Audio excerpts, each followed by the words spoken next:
everything changes. Già battuto per il numero 5 Agostini, che prova il destro a giro, un gol fantastico di Riccardo Agostini. Il Lady Sport è avanti con una magia.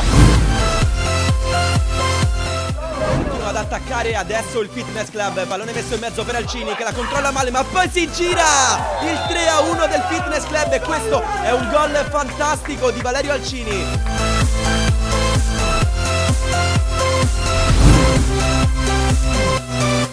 Attenzione al movimento degli attaccanti in aria, lungo lancio con le mani, ancora a cercare di Vigo che ha anticipato, poi un tiro di Mazzini ed è gol, un tiro straordinario, gol di Mazzini, 1-0 dopo pochi minuti per il Master Football Club, e partita subito in salita per il Megustasini.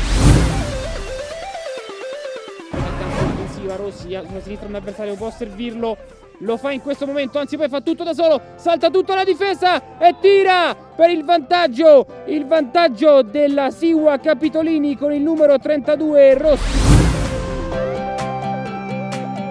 Calcio di punizione è affidato a Scerrati, scende all'incrocio la traiettoria di Scerrati, 3-0 della Pisana, super gol da centrocampo.